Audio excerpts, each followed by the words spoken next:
Merci, frère Neville. Comme je l'ai dit ce matin, c'est toujours bon de venir dans la maison du Seigneur. J'avais un peu l'idée ce soir d'appeler une jeune demoiselle afin qu'elle vienne chanter ici un cantique que je l'ai entendu chanter l'autre jour chez moi. Je crois que nous avons encore le temps de le faire, si elle n'est pas trop timide. Mademoiselle Jeffries, qu'en penses-tu? Ce petit chant que tu as chanté là-bas, en entrant, je l'ai entendu être chanté et j'ai bien aimé. J'espère ne pas t'embarrasser en te demandant de le chanter de nouveau. Tell me his name or something like that. Is that it? I'd like to hear it again. I know you'll all enjoy it. Dites-moi son nom, ou quelque chose comme ça. Est-ce bien cela? J'aimerais l'entendre.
entendre de nouveau. Je sais que vous l'apprécierez tous. Oh, j'aime vraiment ça. J'aime son nom. Vous savez ce qui a fait que j'ai demandé à cette petite demoiselle de chanter cela? C'est que c'est une petite camarade d'école de ma petite fille Rebecca. Et l'autre matin, je faisais quelque chose dans la pièce et je l'ai entendue chanter. Et j'ai pensé, eh bien, il faudra que je lui demande de chanter ça une fois à l'église. Au chemin, j'avais emmené les enfants à l'école. Je lui ai parlé du chant. Et elle a dit, je venais de me lever. Peut-être que je ne le dis pas dans les mêmes mots, mais elle a dit, l'autre nuit, je m'étais levé, ou j'étais dans mon lit, et je pensais à ce chant, et ça m'a tellement béni. Eh bien, je me suis dit, c'est remarquable pour une adolescente de parler du Saint-Esprit qui l'a bénie, surtout dans cette localité, dans cette ville. Nous avons besoin de plus d'adolescentes comme ça, certainement. Et cette autre jeune fille qui vient aussi de chanter ici, il y a quelques instants, je ne connais pas son nom, mais j'apprécie ces jeunes, ces petites adolescentes qui chantent. Savez-vous que notre façon de marcher sert d'exemple pour d'autres? Vraiment?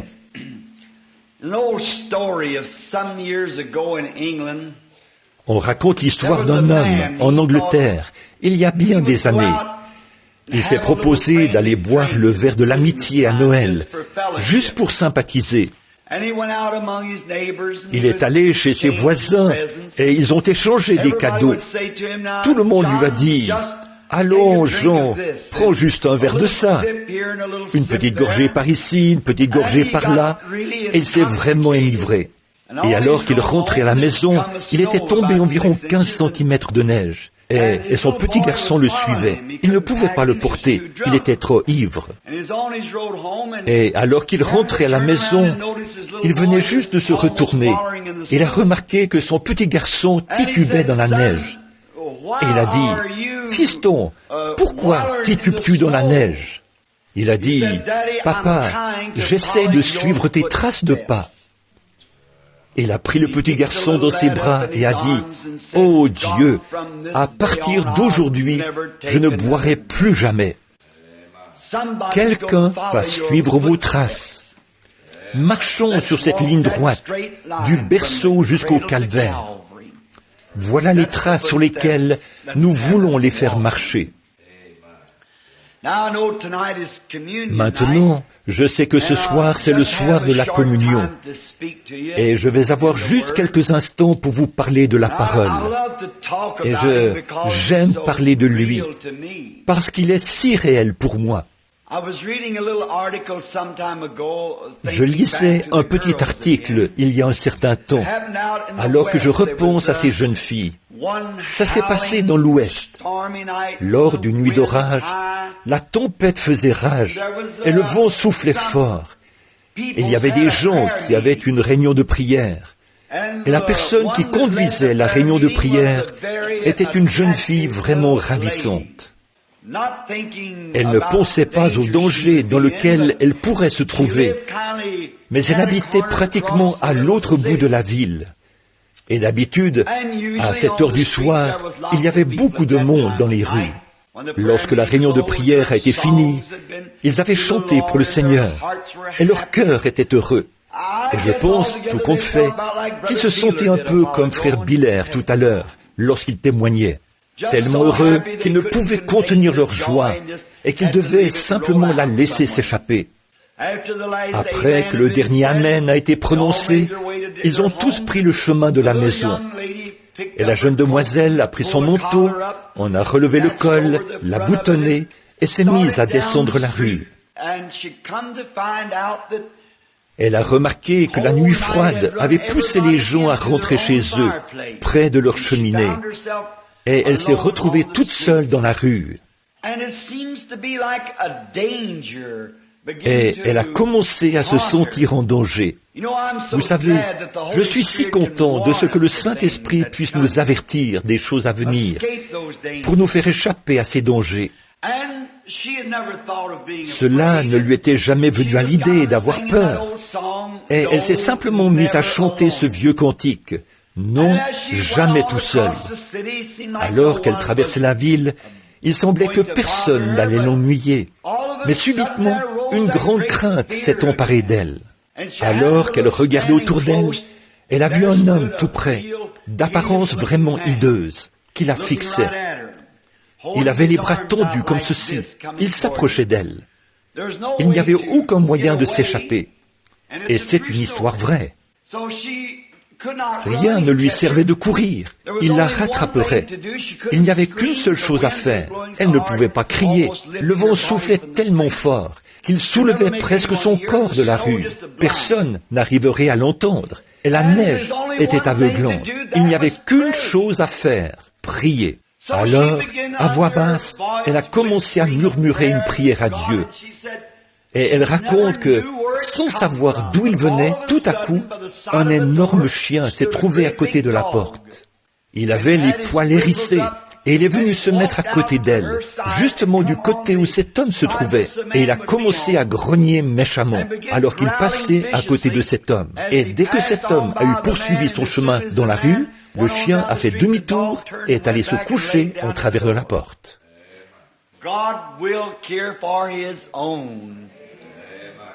Dieu prendra soin des siens.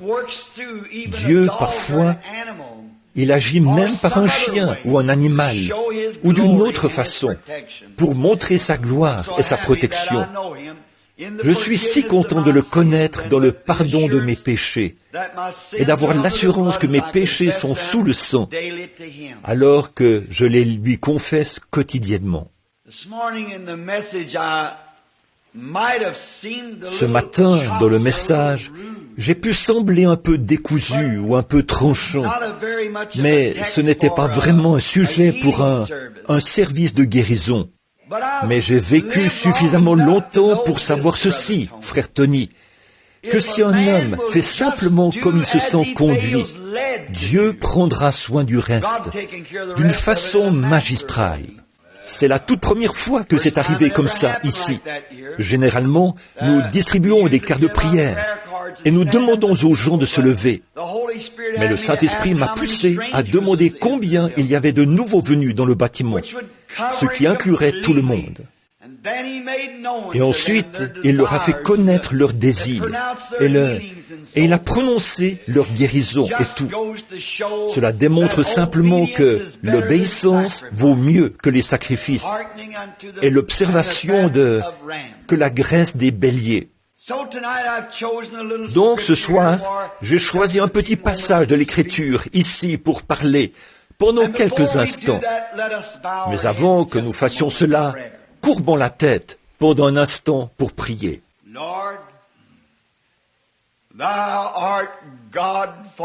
Seigneur, tu es Dieu au siècle des siècles, et nous te remercions et te louons du privilège que nous avons de venir devant toi par le moyen de la prière. Sachons ceci, premièrement, qu'il nous est promis que tout ce que vous demanderez en mon nom, je le ferai. Et nous avons l'assurance que tu accorderas notre requête. Et il y a eu tant de choses qui ont déjà été faites ce soir, que nous sentons que si nous terminions simplement la réunion et rentrions à la maison, nous pourrions dire « Cela a été bon d'avoir été ici ». D'entendre ces cantiques de Sion chantés dans l'auditoire, d'entendre les gens alors qu'ils élèvent leur voix dans la prière, les méditations et les hymnes. Comme le dit l'Écriture, vous réjouissant dans vos cœurs, chantant des cantiques spirituels. D'entendre ces jeunes adolescentes en cette heure sombre dans laquelle nous vivons, comme l'a exprimé frère Biller ce soir, et de les entendre chanter les cantiques de Sion, d'entendre ce que frère Biller t'a exprimé, combien il t'appréciait et ce que tu avais fait, et comme tu l'avais rendu infirme, afin qu'il se rende compte de ce qu'il ferait maintenant sans ce bras. Cela montre simplement que nous sommes protégés par ta grâce et ta puissance. Que nous prêtions tous une oreille attentive ce soir, Seigneur. En effet, je crois que c'est le temps pour nous de faire l'inventaire, le temps de nous examiner, car nous ne savons pas quand sera l'heure de notre départ. Il se peut qu'il soit plus tard que nous le pensons. Alors, puissions-nous considérer nos voix ce soir et nos pensées. Et notre prière, c'est que tu veuilles bien nous parler pendant quelques instants par ta parole. Et ensuite, nous bénir dans le service de communion qui suivra. Alors que nous prenons les morceaux brisés de ce pain cachère et ce vin qui représentent ton corps brisé et ton sang versé pour la rémission de nos péchés. Notre très cher pasteur, ce soir, ne se sentait pas vraiment bien, mais au cours de notre conversation téléphonique, il a placé cela sur l'autel. Je suis sûr que tu l'accepteras, Seigneur. Et j'offre encore une prière pour lui, car nous l'aimons et nous avons besoin de lui. Nous prions pour lui et sa famille, et pour toutes les familles présentes, et pour toutes les requêtes qui ont été exprimées ce soir, et aussi pour celles qui étaient silencieuses. Continue à nous bénir dans les réunions, car nous le demandons au nom de Jésus, ton Fils. Amen.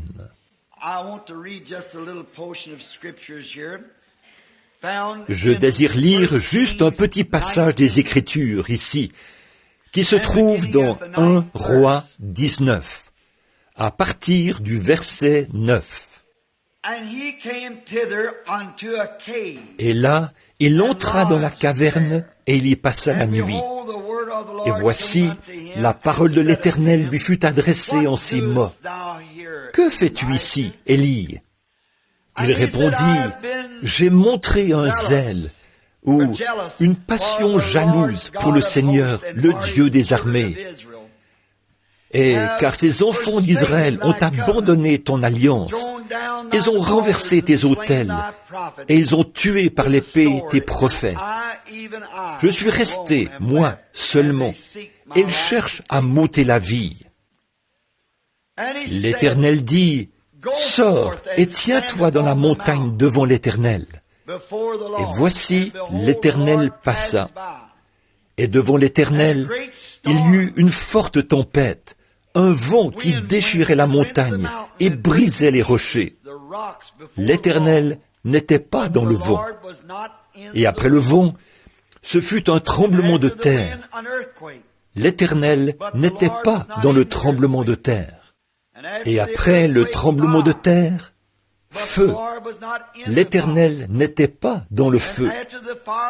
Et après le feu, un murmure doux et léger.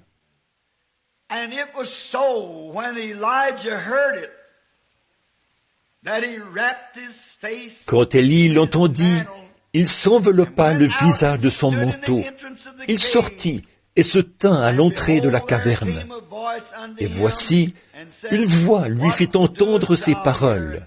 « Que fais-tu ici, Élie ?» Pendant quelques instants, je voudrais prendre comme sujet « Que fais-tu ici ?»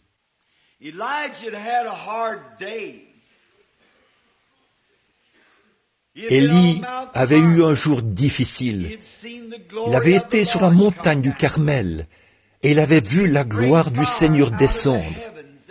Il avait prié pour que le feu descende des cieux et ensuite il avait prié pour que la pluie tombe sur la terre. Et avec toute cette tension, il était pratiquement à bout de nerfs. Oh, combien je peux avoir de la compassion pour lui. Et ici, nous le trouvons premièrement en train de prêcher à une nation de gens rétrogrades et à une Jézabel qui voulait agir à sa guise. Et les gens en étaient arrivés au point où ils avaient abandonné Dieu, abandonné toutes ses promesses et tous ses commandements. Ils avaient cessé de garder ses ordonnances et ne se souciaient plus de lui. Et Élie, au milieu de tout cela, il ne pouvait pas faire de compromis. Il devait rester fidèle à ses convictions. Oh, combien cela se reflète de nos jours. Et ils avaient là une reine du nom de Jézabel. Elle avait détourné du droit chemin tous les enfants d'Israël par sa façon de vivre moderniste et extravagante. Elle les a amenés à commettre la fornication et à faire des choses mauvaises. Si cela n'est pas un bon parallèle avec aujourd'hui. Mais Élie, au milieu de tout cela, bien qu'une grande partie des enfants d'Israël, des milliers d'entre eux, avaient fait des compromis, ils voulaient vivre en suivant la tendance moderne. Cependant, Élie, lui, ne voulait pas faire de compromis. Il a dit à Jézabel quelle était sa place et comment elle devait agir. Oh, elle haïssait ce prophète. Mais malgré tout, bien qu'elle ne veuille pas le reconnaître, il était son pasteur. Oh, bien souvent, ils ne veulent pas le reconnaître. Mais un homme envoyé de Dieu dans une localité est le pasteur de toute cette localité, qu'il soit baptiste, presbytérien ou autre. Dieu oint son homme et il ne fera pas de compromis. Parfois, les gens iront jusqu'à le détester parce qu'il prend position pour la vérité. Mais malgré tout, il est le pasteur de Dieu pour cette heure-là. Oh, elle le méprisait. Elle faisait tout ce qu'elle pouvait pour le tuer. Mais malgré cela, il restait fidèle aux principes de Dieu et aux normes de Dieu. Ses fêtes modernes et ses rencontres sociales, la peinture sur son visage et sa façon de s'habiller avaient pollué cette nation. Et le vieil Élie n'était pas un homme qui se laissait faire. Il lui a dit exactement où elle se tenait. Que Dieu nous envoie davantage d'Élie en ce jour-ci, qui ne feront pas de compromis avec le péché. Quelqu'un qui prêchera la vérité, peu importe combien cela fait mal. Dieu a encore des serviteurs dans chaque localité, qui ne feront pas de compromis avec les choses du monde. Élie n'aimait pas la tendance moderne des choses. Aussi resta-t-il fidèle à Dieu. Et la confrontation est arrivée. Et la confrontation est de nouveau arrivée.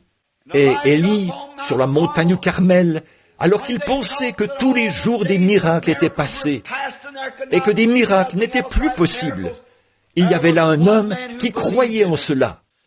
Il a dit, « Amenez tous vos prophètes, amenez-les ici sur la montagne. Prouvons et voyons qui est Dieu. » J'aime ce passage de l'Écriture. Oh, si jamais il y avait un temps et un endroit où la vraie puissance de Dieu devrait être rendue manifeste, c'est bien aujourd'hui. Prouvons qui est Dieu. Si l'instruction est le moyen d'arriver à la liberté, pourquoi cela n'agit-il pas en conséquence? Si le rang social et tout ça sont la solution, pourquoi cela n'agit-il pas en conséquence? Si soutenir financièrement les autres nations pour qu'elles soient nos potes, et nous découvrons ensuite qu'elles se retournent contre nous dès qu'elles le peuvent. Vous ne pouvez pas acheter l'amitié avec de l'argent. L'amitié est un don de Dieu. Si les grandes églises et les grands docteurs sont la solution, alors pourquoi n'avons-nous donc pas davantage Dieu dans nos localités? Pourquoi se fait-il que nous allions constamment à reculons? S'il y a un programme pédagogique, des personnes bien formées à la chair, des chorales bien formées, et nous nous éloignons constamment davantage de Dieu tout le temps, alors ça ne marchera pas. Qu'est-ce que la science a fait? La science, vous dites, oh, le temps viendra où la science pourra faire ceci et faire cela. Qu'ont-ils fait? Ils nous ont emmenés au point où ils sont en train de détruire le monde entier. Que font-ils? Ils sont en train de ruiner le monde plutôt que de l'améliorer. Il n'y a pas longtemps que le capitaine Al Farrar du FBI, qui s'occupe de la délinquance juvénile aux États-Unis, m'a demandé de venir dans son bureau après que je l'ai conduit à Christ là, dans le stand de tir. Il a dit, « Frère Branham, je suis baptiste. J'ai entendu dire que vous étiez baptiste. » J'ai dit, « Oui, monsieur. » Il a dit, « Mais je n'ai pas ce Saint-Esprit dont vous parlez. » Il a dit, « Pensez-vous qu'il serait pour moi ?» J'ai dit, « Oui, monsieur. » Il a dit, « Eh bien, je vais réserver une belle suite dans un bel hôtel quelque part. Et vous et moi, allons là-bas. Et peut-être qu'il viendra dans cette chambre d'hôtel et me remplira de son esprit. » J'ai dit, « Vous n'avez pas besoin d'avoir un hôte, n'avez pas besoin d'avoir une suite dans un hôtel. » Il a dit, « Eh bien, où me rencontrerait-il » J'ai dit, « Ici même. » Il a dit, « Il ne viendrait pas dans ce stand, n'est-ce pas? Ici, dans un stand de tir. » J'ai dit, « Il est allé dans le ventre d'une baleine pour l'un, dans une fournaise ardente pour un autre. Il vous rencontrera sur n'importe quel terrain où vous êtes disposé à le rencontrer. » Assurément, Dieu veut vous rencontrer. Il veut parler de cela avec vous. Il viendra là où vous êtes. Donc, Jézabel avait pollué le pays. Et les nerfs d'Élie avaient été mis à l'épreuve. Il avait accompli de grands miracles et avait manifesté des signes sur la colline pour prouver que Dieu était toujours Dieu et qu'il pouvait répondre de façon miraculeuse. Et quel a été le résultat? Une menace pour sa propre vie. Qu'est-ce que cela a apporté au lieu d'un réveil universel? Cela a apporté une menace pour sa vie. Jézabel, quand Akab lui a dit ces choses, elle a dit « Que les dieux me traitent dans toute leur rigueur, si je n'ai pas coupé la tête de cet homme d'ici demain soir. » Et Élie, qui essayait, avec un cœur rempli de Dieu, qui essayait de montrer aux gens que Dieu était toujours Dieu, et cela s'était retourné contre lui. Et il s'est enfui dans le désert lorsqu'il a entendu cela. Et là, il s'est couché sous le genêt, essayant de trouver une consolation. Il avait renvoyé son serviteur. Il l'avait quitté. Donc, notre histoire se déroule dans 3 endroits différents. Le premier, à la montagne du Carmel. Ensuite, sous le genêt. Et le 3e endroit où Dieu le rencontre, il est dans une caverne. C'est très étrange. Le pasteur ici le sait, et d'autres ministres. Faites attention. Après vos montagnes du Carmel, vous allez avoir un genêt. Chaque fois qu'un homme reçoit une bénédiction et que la puissance de Dieu se déverse et fait quelque chose pour vous, faites attention. Satan est sur votre piste. Souvenez-vous-en, le lendemain, ce lundi, après une bonne journée le dimanche, sera difficile, parce qu'il fera tout son possible pour vous enlever cette confiance que le Saint-Esprit vous a insufflée le jour précédent. Donc, Élie avait eu une grosse journée. De toute manière, il était nerveux. Tous les prophètes ont été déclarés fous. Jésus-Christ a été déclaré fou. Tous les apôtres ont été déclarés fous par le public, parce que leur ministère était tellement surnaturel que les gens pensaient qu'ils avaient perdu la raison. Tous ceux qui vivent pieusement en Jésus-Christ seront persécutés. Vous devenez une personne différente. Comme frère Biller l'a dit au sujet de son panneau à l'arrière, vous naissez de nouveau. Vous devenez une nouvelle créature en Christ. Les choses anciennes sont passées. Les choses charnelles du monde n'ont plus d'emprise sur vous. Et vous n'avez plus d'emprise sur elles. Lorsque vous êtes passé de la mort à la vie, quand Dieu se saisit d'un homme, la première chose qu'il fait dans l'Église, c'est la faire passer de la mondanité à la sainteté. Et il la fait passer de la mort à la vie. Elle naît de nouveau. Elle est nouvelle. Ses idées sont nouvelles. Ce dont nous avons besoin aujourd'hui, c'est de ce genre de réveil-là. C'est réellement vrai. Oh, une immersion dans l'esprit. Nous avons eu ça. Nous avons eu des bénédictions spirituelles et des effervescences spirituelles.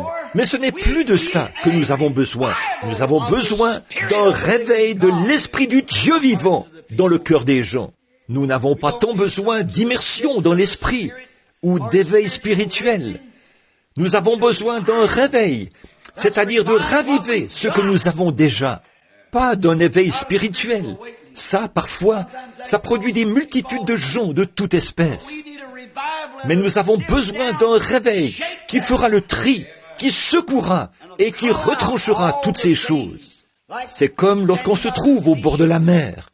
Je parlais à des frères à Porto Rico il y a quelques semaines. Lorsque j'ai vu la grande mer et un gros orage, les vagues étaient plus hautes que ce tabernacle.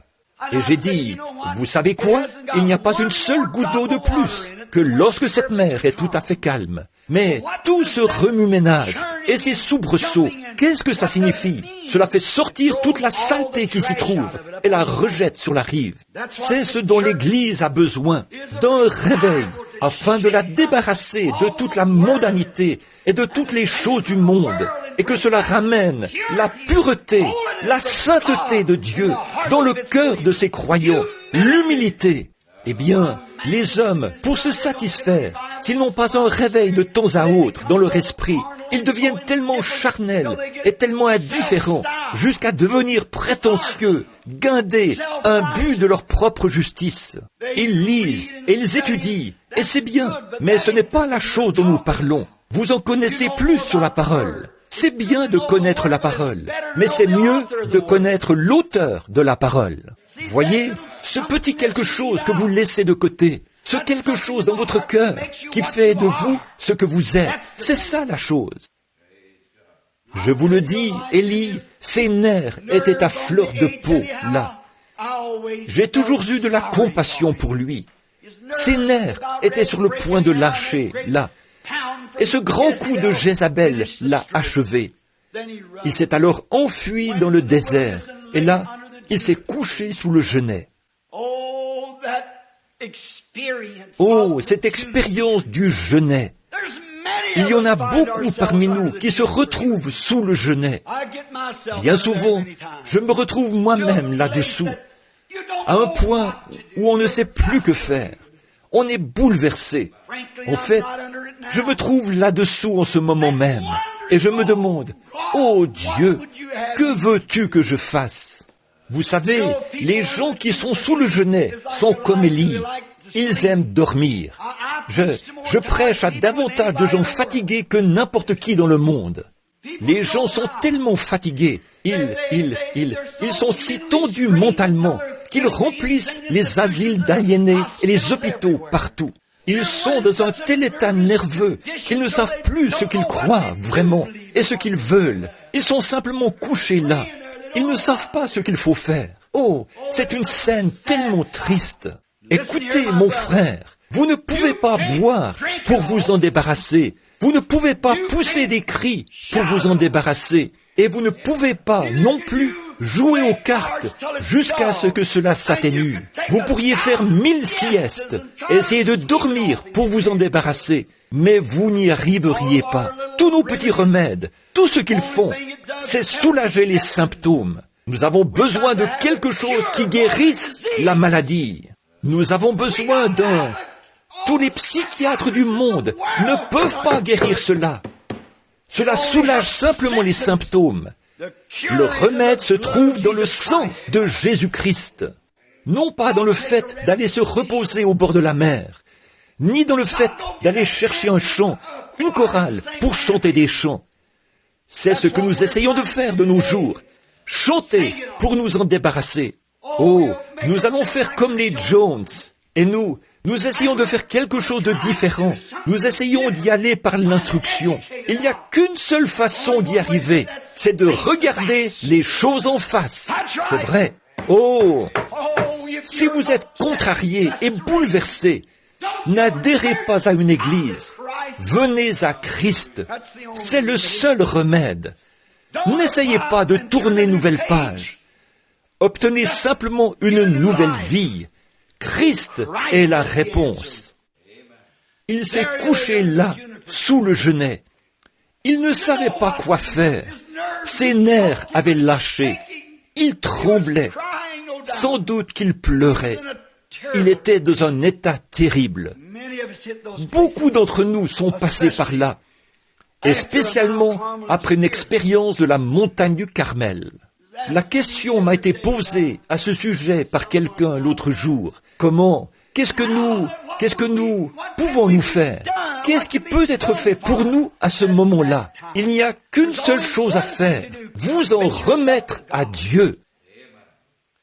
Bon, je sais qu'un homme peut se surmener, et un homme peut aussi ne pas en faire assez. Un homme, Dieu savait que cet homme avait besoin de nourriture. Il avait besoin de quelque chose à manger. Et alors qu'il était couché là-dessous, Dieu a dû faire quelque chose pour lui. Dieu doit faire quelque chose pour tout homme qui vient sous ce genêt. Sinon, il va craquer. Il doit le faire si son serviteur est couché là, sous l'arbre, et qu'il ne sait pas quoi faire. Il a rempli son mandat.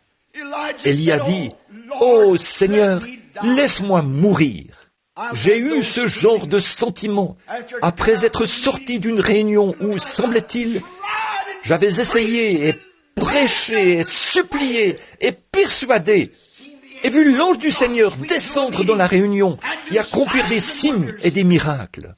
Et une fois assis dans la voiture à l'extérieur, les entendre s'écrier, « Ce n'est rien d'autre que de la psychologie. Il n'y a rien de vrai là-dedans. Rien. Tout ça, c'est ridicule. » Oh, alors je suis venu en rampant sous le genêt. J'ai pensé, « Seigneur, pourquoi m'as-tu laissé faire cela? Qu'est-ce qui peut être fait ?» Mais nous passons tous par de telles expériences. Mais la miséricorde de Jéhovah pour son serviteur. Dieu connaît vos épreuves. Sachez simplement ceci. Il est au courant de tout. Alors il descend. Il sait que son serviteur a besoin de repos. Alors il l'endort simplement pendant un peu de temps, pendant qu'il est allongé là et attend de récupérer, ou prie pour mourir. Seigneur, mes pères sont morts avant moi. Maintenant, prends ma vie. J'en ai fait assez. J'ai combattu le bon combat. J'ai terminé la course. Mais il y avait encore du travail à faire. Dieu n'avait pas encore terminé avec son prophète. Il avait encore du travail. Peu importe nos cris, et que nous pensions ceci, cela ou autre chose, rien ne peut nous prendre avant que Dieu n'ait terminé avec nous. Je suis si content de savoir cela. Parfois, vous vous sentez, comme je l'ai fait une fois, j'ai braqué un pistolet sur ma tête pour me suicider, mais je n'y suis pas arrivé. J'ai enlevé mon gant pour poser ma main sur une ligne à haute tension, là où je travaillais, mais je n'y suis pas arrivé. Quelque chose tenait encore bon. Le même Dieu qui était avec Élie, c'est le même Dieu aujourd'hui. Il m'a vu sous le genêt. Ma femme et mon bébé gisaient là-bas dans la tombe, de même que mon papa, mon frère et tous les autres. C'en était presque fini de moi. Je me suis couché sous le genêt. C'est dur. Et j'en étais arrivé au point où je déraisonnais tellement que j'ai essayé de me faire sauter la cervelle avec un pistolet, mais ça n'a pas fonctionné. Vous voyez, il y a encore du travail à faire. Quelque chose doit être fait. Dieu n'avait pas terminé. Il prendra toujours soin de vous. Ce pauvre serviteur, fatigué, épuisé, il l'a vu. Il savait où il était. Il sait où vous êtes ce soir. Il se peut que vous soyez sous un genêt, que tout soit perdu. Mais souvenez-vous, il sait où vous êtes. Nous n'avons pas besoin de tout un tas de rapiessages. C'est comme cette vieille femme de couleur le disait là-bas dans le sud. Elle avait eu un accident. Une voiture l'avait heurtée. Et elle avait subi de graves blessures. Et l'avocat lui a dit, « Voulez-vous engager des poursuites pour des blessures ?»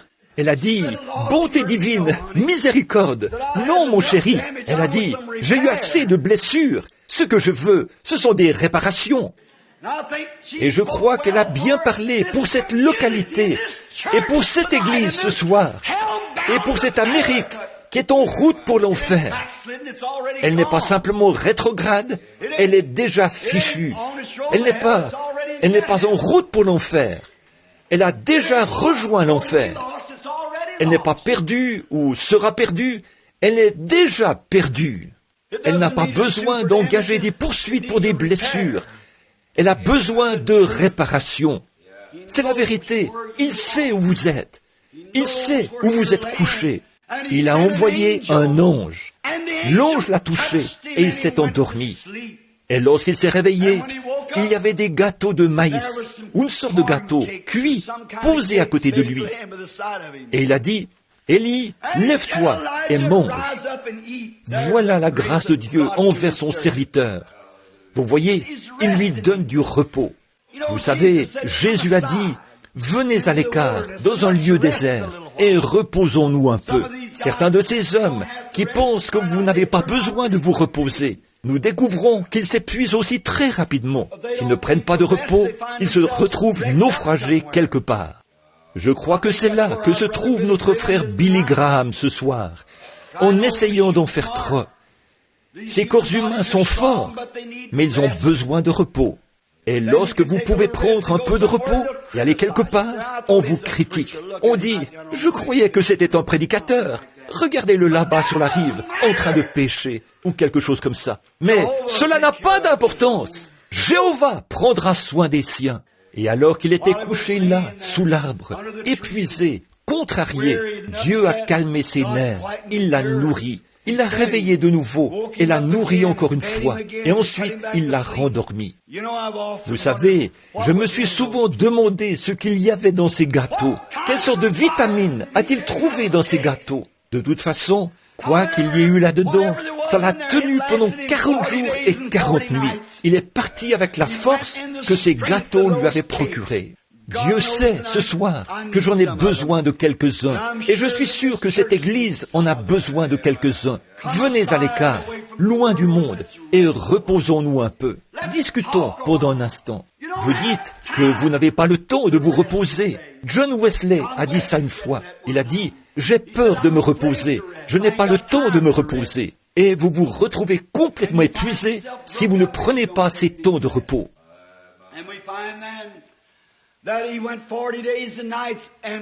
Nous voyons donc qu'il a voyagé pendant 40 jours et 40 nuits. Et Dieu l'a repéré, debout, ou plutôt retiré dans une caverne. Et Dieu voulait attirer son attention. Alors, il y a eu une forte tempête qui a passé et qui a déchiré les montagnes. C'était si puissant que cela a secoué les rochers. Mais Dieu n'était pas dans la tempête. Cela a passé avant que Dieu ne passe. Et ensuite est venu, là, un grand tremblement de terre qui a secoué la terre. Mais Dieu n'était toujours pas dans le tremblement de terre. Et voilà qu'est venu un feu. Mais Dieu n'était pas dans le feu. Et ensuite est venue une petite voix tranquille. Et Dieu était dans la voix. Et frères, sœurs, j'ai été suffisamment longtemps là dans la caverne, et vous aussi, pour savoir qu'il y a eu beaucoup de tremblements de terre, qui ont secoué un peu partout, beaucoup de bruit et d'histoires, et de disputes, et de choses comme cela, et de grandes réunions. Mais où a été Dieu dans tout cela? C'est pour ça que j'ai dit ce que j'ai dit ce matin. Il doit venir quelque chose de plus profond qu'un service de guérison. Il doit venir quelque chose de plus profond qu'un don de parler en langue. Il doit y avoir quelque chose de plus profond qu'un vent impétueux. Le vent a passé, mais Dieu n'était pas là-dedans. Nous avons eu des vents impétueux dans tout le pays, des sensations et du sang sur le visage et dans les mains, toutes sortes de signes. Mais où est Dieu? Élie a attendu. Bien qu'il soit prophète, il a écouté cela. Il n'est jamais parti comparer ses réveils aux leurs. Il n'est jamais parti se procurer la plus grande tente du pays. Il n'est jamais parti pour passer à la télévision ou quelque chose comme ça, comme on dirait. Toutes ces grandes histoires qu'on fait, et l'Amérique est coupable d'écouter ces bruits-là. Oh, nous aimons le bruit, mais Dieu n'est pas dans le bruit.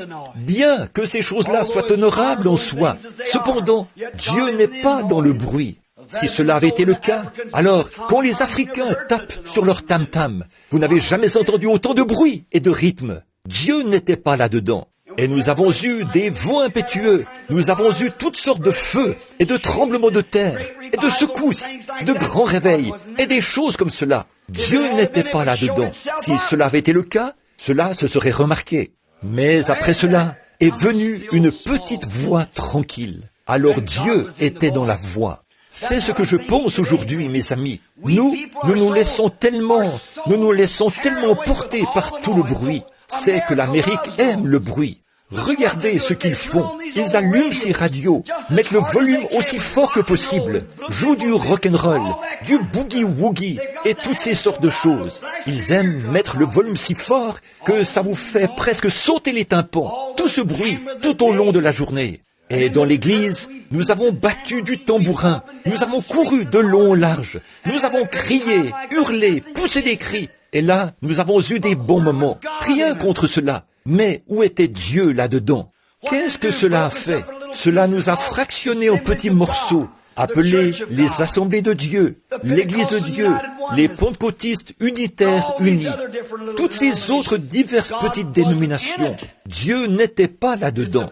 C'est un signe précurseur de Dieu. C'est une charpente. Quand vous voyez le soi-disant christianisme aujourd'hui, ces gens qui vont à l'église et qui vivent des vies imposantes et qui, en sortant de là, ni la guérison, ni la puissance de Dieu et ni le fait d'avoir une vie consacrée, qui vous traitent de fanatiques. Souvenez-vous, cela, c'est une charpente. C'est, Frère Wood, je crois que tu appelles ça un échafaudage. Ce n'est pas authentique. C'est une structure qu'on met à l'extérieur. Dieu se tient là-dessus seulement pour construire le bâtiment. Gloire à Dieu. Ce n'est pas une structure authentique. Elle sera démolie.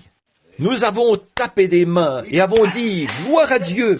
Lorsque vous criez, vous l'avez. Les méthodistes disaient cela. Et les nazaréens, ils se sont aperçus qu'ils ne l'avaient pas. Les pentecôtistes ont dit « Tapez des mains et poussez des cris jusqu'à ce que vous parliez en langue. Alors vous l'avez. » Mais nous avons découvert que nous ne l'avions pas. Il reste encore une chose. Oh Dieu, emmène-moi dans une caverne où je peux le trouver. Recevons cette petite voix tranquille. Ce quelque chose qui enrichit la vie. Ce quelque chose que, quand vous parleriez les langues des hommes et des anges, si vous n'avez pas cela, vous n'êtes rien. Quand vous pourriez prophétiser et parler en langue et montrer des signes et des prodiges, accomplir des miracles et faire de grands signes, mais si cette petite voix tranquille n'est pas là-dedans, vous n'êtes rien, dit l'Écriture. C'est cela que nous cherchons à écouter maintenant. Nous avons eu les tonnerres, nous avons eu le feu, nous avons eu les vents impétueux et les tremblements de terre. Mais, ô Dieu, envoie-nous la petite voix tranquille. C'est ce dont nous avons besoin. Écoutez, frères, nous avons besoin de cette petite voix tranquille. Une petite voix tranquille qui a parlé. Jésus, il est dit, on ne pouvait pas entendre sa voix dans la rue. On ne l'a pas entendu pousser des cris.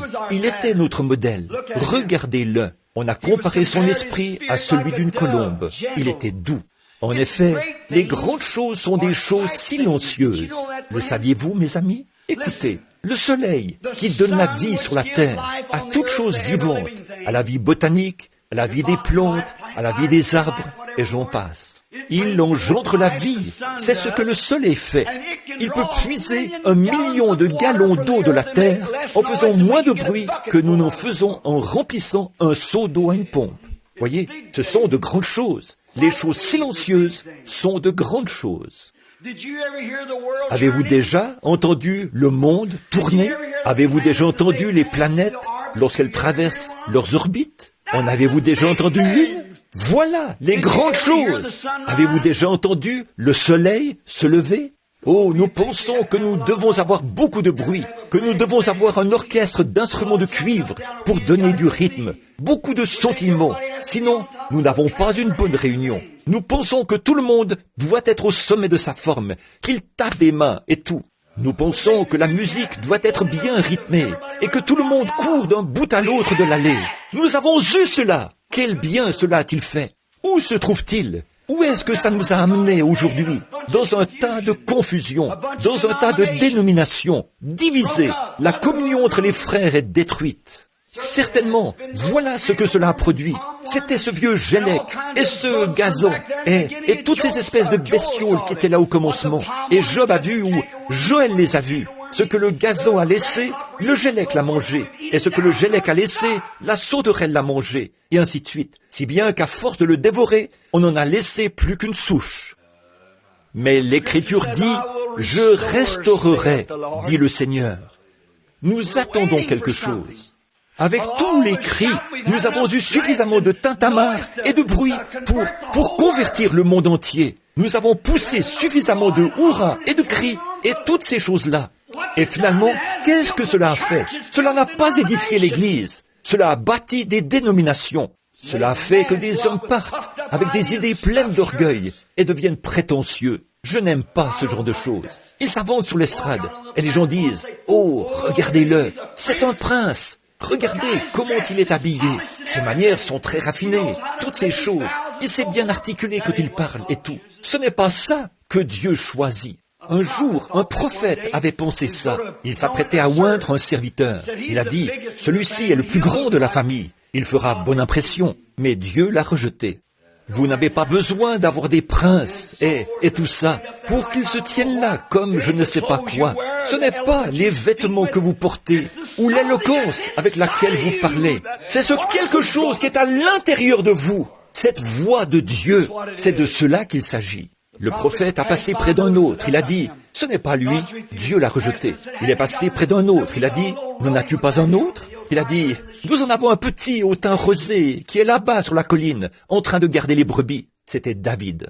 Lorsqu'ils ont amené ce petit gars rouquin qui avait des taches de rousseur sur le visage et de petites épaules tombantes qui étaient enveloppées d'une peau de mouton, Dieu a dit, c'est lui!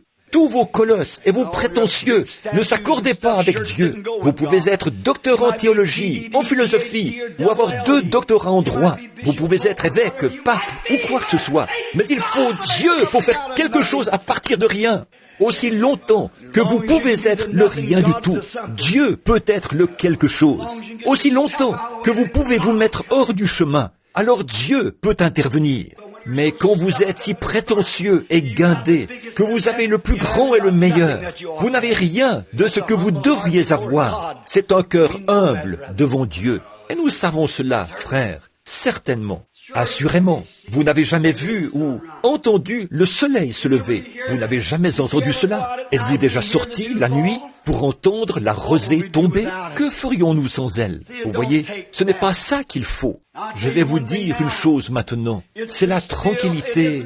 Ce ne sont pas les eaux bouillonnantes qui font tant de bruit et qui sautillent, qui reflètent la beauté des étoiles. C'est le petit bassin d'eau qui est profond et tranquille, qui reflète la beauté des étoiles. Ce dont nous avons besoin ce soir, c'est de cette expérience riche et profonde.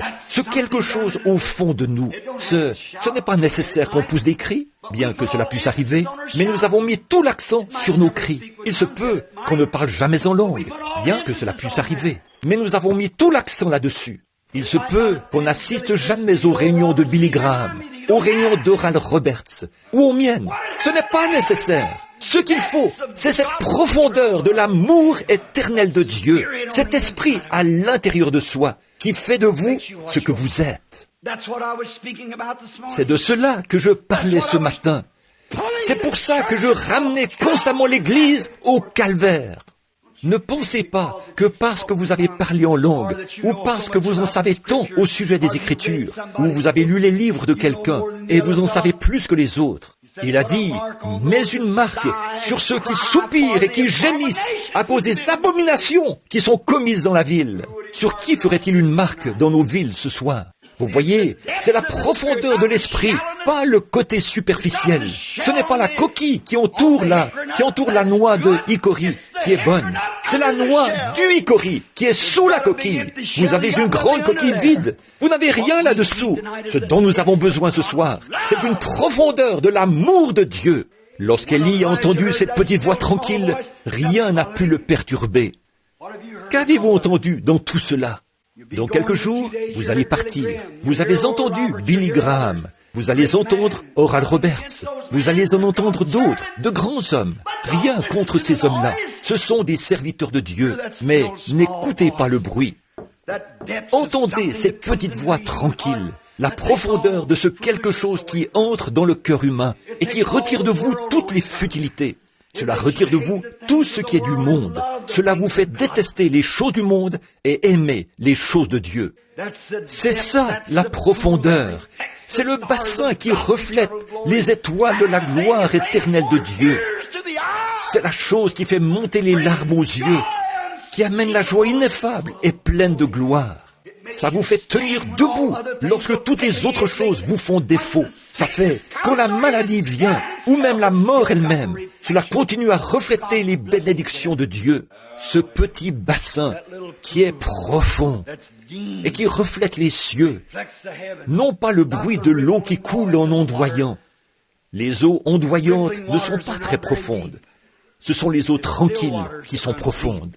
Puisse Dieu nous venir en aide ce soir, mes amis, alors que nous nous approchons de la table de la communion, que nous nous souvenions de ceci, peu importe quelle chose extérieure nous faisons, combien de bonnes choses nous faisons. Vous dites, eh bien, frère Branham, je vais à l'église, j'essaie de vivre du mieux que je peux. C'est bien, il n'y a rien contre ça, frère.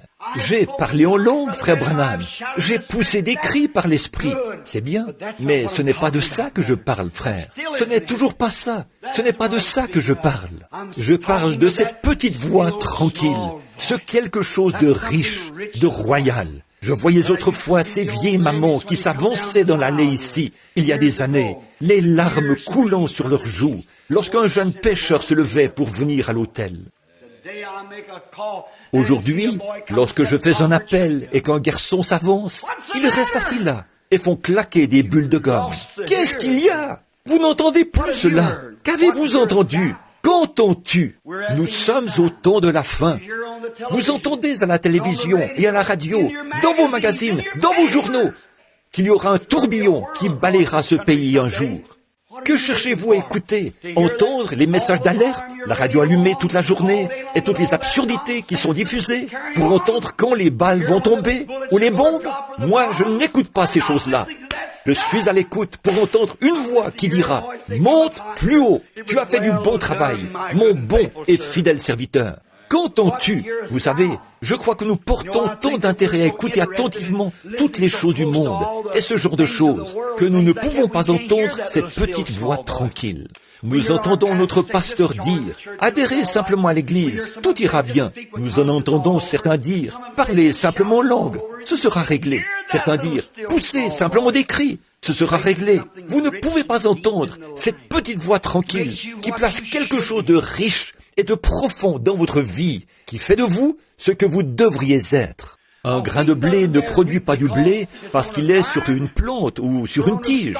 L'ivraie aussi se trouve sur une tige. Mais il faut qu'il y ait la vie dans cette plante pour produire du blé. L'eau qui tombe là-dessus arrosera les deux. Tous les deux vont se réjouir à cause de cela. Les deux vont croître à cause de cela. Des hommes et des femmes peuvent grandir en criant et louant Dieu, en parlant en langue et en faisant partie de l'Église, en dansant par l'Esprit et en payant la dîme, sans avoir pour autant, dans leur cœur, cette petite voix tranquille de l'amour de Dieu, profond et riche. Quand je livrerai mon corps pour être brûlé en sacrifice, si je n'ai pas l'amour, je ne suis rien. Quand je distribuerai tous mes biens pour la nourriture des pauvres, je ne suis toujours rien. Quand j'aurai la foi pour déplacer des montagnes, je ne suis toujours rien. Je parlerai les langues des hommes et des anges, je ne suis toujours rien. Voyez-vous, c'est cette petite voix tranquille qui parle là, au fond de votre cœur, qui change toutes vos attitudes, qui rend votre nature différente,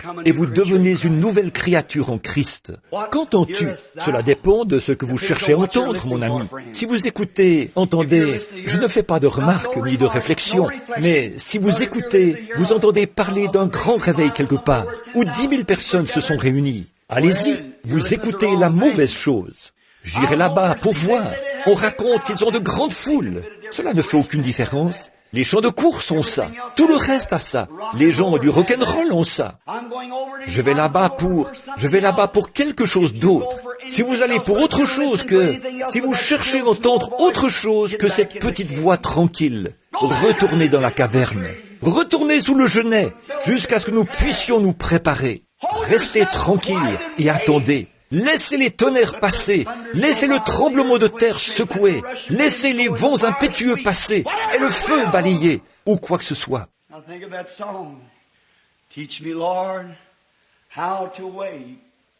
Je pense à ce cantique.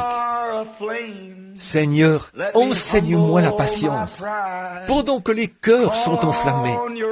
Fais que je m'humilie et que j'invoque ton nom. Stimule ma foi et garde mes yeux sur toi. Que je sois ici-bas, tout ce que tu voudras. C'est ce que je veux faire.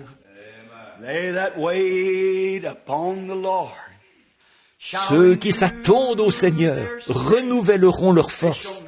Ils prendront leur vol comme les aigles. Le croyez-vous? Ils courront sans se lasser, marcheront sans s'épuiser.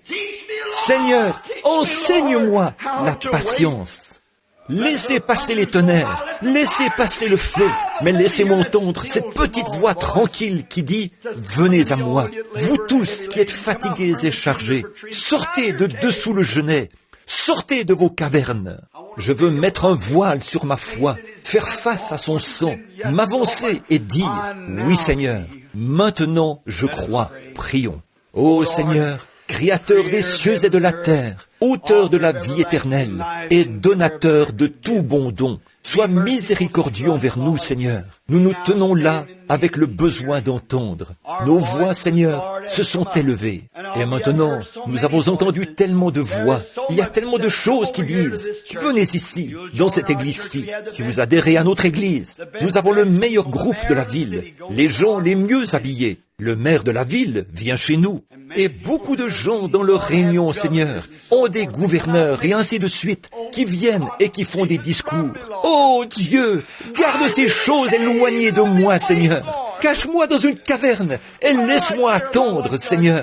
Que m'importe ce que dit le gouverneur. Je veux entendre cette petite voix tranquille de mon Sauveur. Oh, aide-moi à attendre, Seigneur, et à renouveler mes forces, alors que je m'attends à toi. Et aide cette Église, Seigneur, afin qu'ils s'attendent à toi et renouvellent leur foi et renouvellent leur force, qu'ils prennent leur vol comme des aigles. Puissent-ils écouter, Seigneur, non pas le bruit, non pas les cris, mais écouter cette petite voix tranquille. Seigneur, dans quelques jours, je vais monter dans une caverne là-bas pour attendre. Ô Dieu, aide-moi, Seigneur.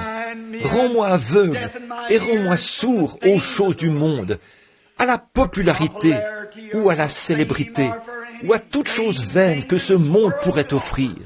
Laisse-moi rester là, Seigneur, jusqu'à ce que j'entende cette petite voix tranquille. Ensuite, laisse ton serviteur s'avancer, Seigneur, prendre son vol sur les ailes d'un aigle. Accorde-le, Seigneur.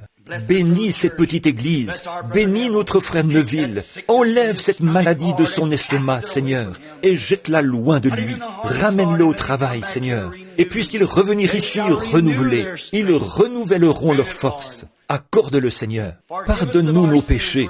Nous venons maintenant à la table de communion, Seigneur. Tu as dit, celui qui mange et boit ceci indignement, sans discerner le corps du Seigneur, mange et boit un jugement contre lui-même. Help us, Lord, to search out our souls, our hearts, and try us and see if there's any unclean thing about us.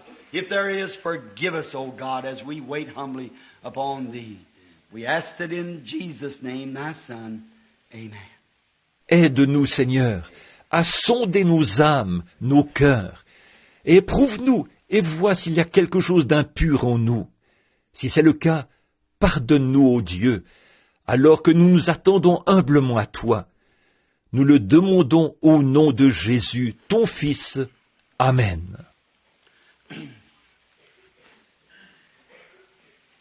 Teach me, Lord, to wait. C'est sur mes genoux que je m'attendrai à toi, jusqu'à ce que tu répondes à mes supplications. C'est vrai que je ne m'appuie pas sur ce que les autres font, mais que plutôt je m'attende vraiment à toi. C'est ce que je veux, une réponse venant du ciel. Je veux entendre sa voix, pas la voix du directeur, pas la voix du maire, pas la voix du gouverneur, pas la voix de l'évêque. Je veux entendre ta voix, Seigneur. cette douceur et cette bienveillance du Saint-Esprit qui parle dans mon cœur. Venez à moi, vous tous qui êtes fatigués et chargés. Oui, Seigneur, nous sommes couchés sous un genêt maintenant. Nous attendons pour voir ce qu'il va dire. Le Seigneur vous a bénis, chacun maintenant. Combien désire qu'on se souvienne d'eux dans la prière? Faites voir votre main. Dites, Seigneur, enseigne-moi la patience. Enseigne-moi. Laisse-moi oublier toute ma fierté. Lorsque les autres passent, en faisant de grandes choses, fais que je rabatte ma fierté et que j'invoque simplement ton nom. Que je ne m'appuie pas sur ce que les autres font, mais que plutôt je m'attende en prière à une réponse de toi. Comme Élie l'a fait, il a attendu à cette époque-là. Il a entendu le tonnerre. Il a entendu les éclairs. Il a entendu l'éboulement des rochers. Il a entendu le feu. Il a entendu le vent. Mais ce n'était pas ce qu'il cherchait. Cela n'a même pas touché le prophète. Il a laissé cela passer. Mais lorsqu'il a entendu cette petite voix tranquille, il a pris son manteau et en a couvert son visage. Et il est sorti à l'entrée de la caverne. Et le Seigneur a dit, va, tiens-toi sur le rocher là-bas. C'est cela que je veux entendre. Tiens-toi sur le rocher. Très bien. C'est maintenant le moment de la communion. Que le Seigneur vous bénisse. Je pense que d'abord, avant de faire cela, nous voulons prier pour chacun ici qui ont levé la main, qui ont vraiment voulu que Dieu leur parle. Y a-t-il quelqu'un parmi vous ici ce soir, sous un genêt? Levez la main. Assurément, assurément nous le sommes. Vous êtes nombreux ici, dans la caverne, qui sont en train d'attendre. Vous avez vu toutes ces choses passer. Vous avez entendu parler des grandes réunions de réveil de Billy Graham, d'Oral Roberts, des miennes, partout ailleurs, Tommy Osborne, Tommy Hicks, toutes ces réunions qui passent. Mais où est-elle? Où est cette voix?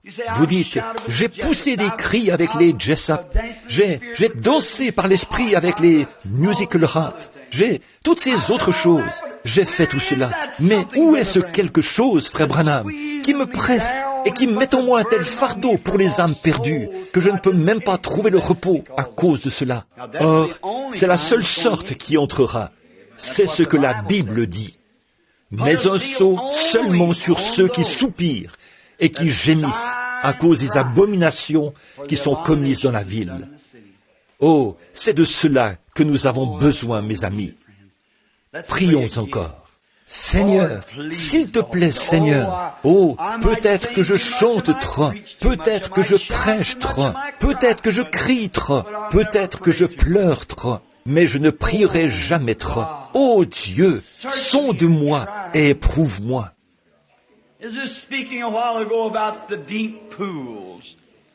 Il y a un moment, je parlais de ces bassins profonds, comment ils reflètent les étoiles, mais une profondeur de ton esprit en nous, Seigneur. Comme David le prophète disait, dirige-moi près des eaux paisibles, pas les eaux ondoyantes, les eaux paisibles. Dirige-moi là-bas, Seigneur. Tranquillise-moi. Je suis nerveux, je suis tout chaviré. J'ai fait tout ce que tu m'as dit de faire, pour autant que je le sache. J'ai traversé le pays, j'ai fait le tour du monde, prêchant et pleurant et suppliant. Tu as été fidèle en manifestant ce signe du Messie pour montrer que c'est toi, Seigneur, qui le fais, et pas un homme. Je suis reconnaissant pour cela, mais Seigneur, je suis sous le genêt ce soir. Je me demande, pourquoi ne se repent-il pas? Pourquoi cette Amérique ne peut-elle pas le voir, Seigneur? Est-ce que ses sens sont tellement émoussés? Est-ce que l'Église est tellement organisée d'une manière si rigide?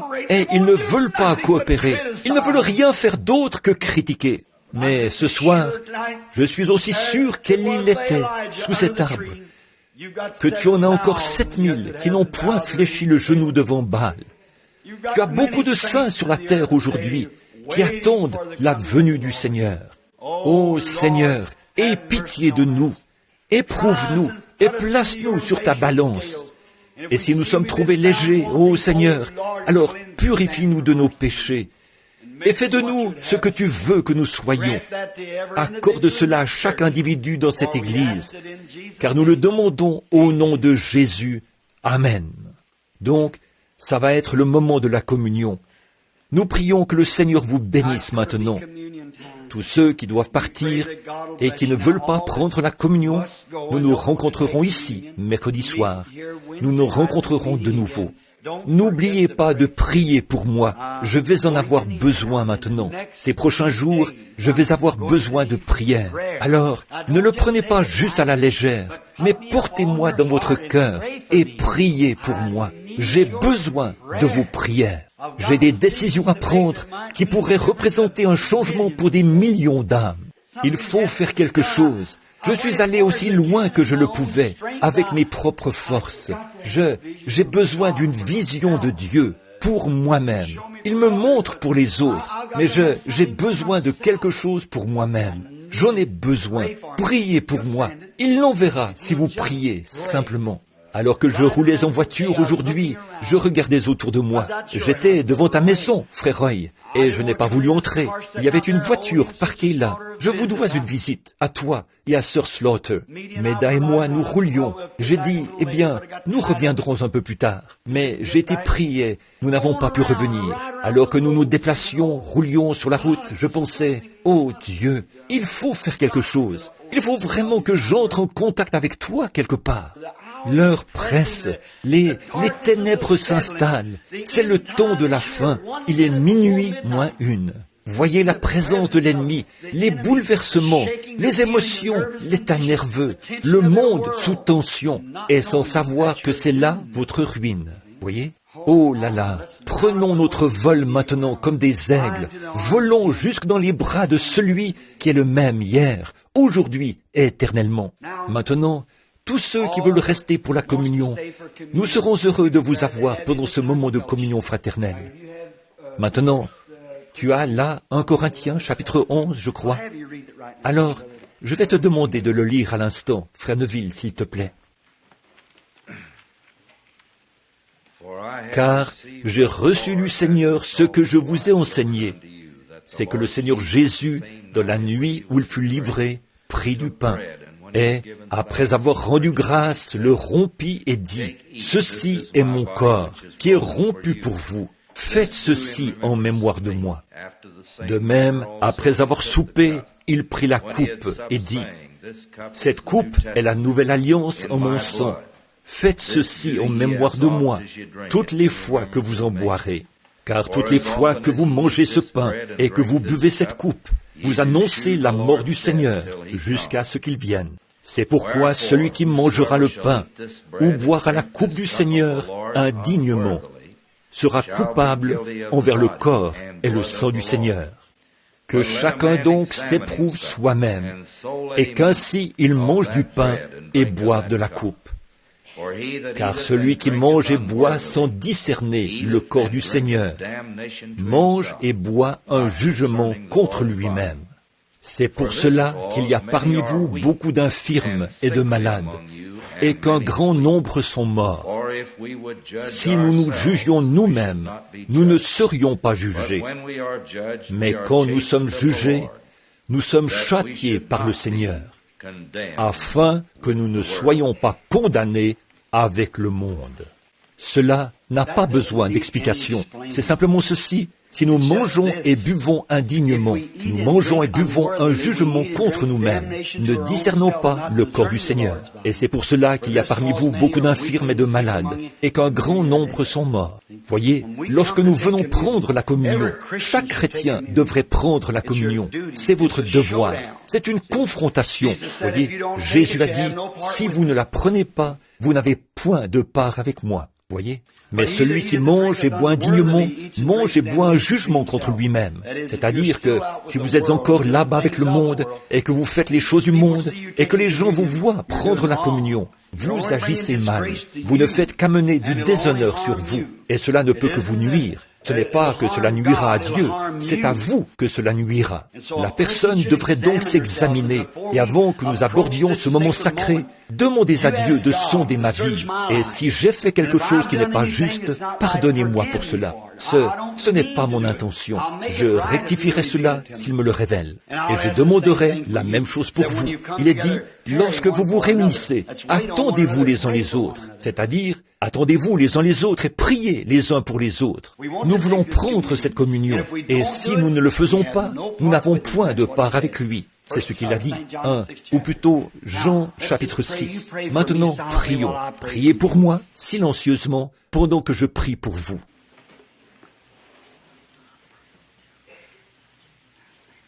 Je te prie de nous pardonner par la foi. Que ton esprit, ô Dieu, vienne. Je te prie de nous pardonner toutes nos offenses envers les hommes. Pardonne. Ô Seigneur, entends notre prière. Ceci est notre prière pour le pardon, Seigneur. Nous prions pour le pardon. Nous prions pour la miséricorde.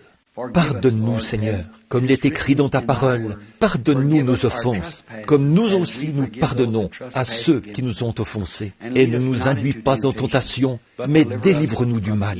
Car c'est à toi qu'appartiennent, dans tous les siècles, le règne, la puissance et la gloire. Amen.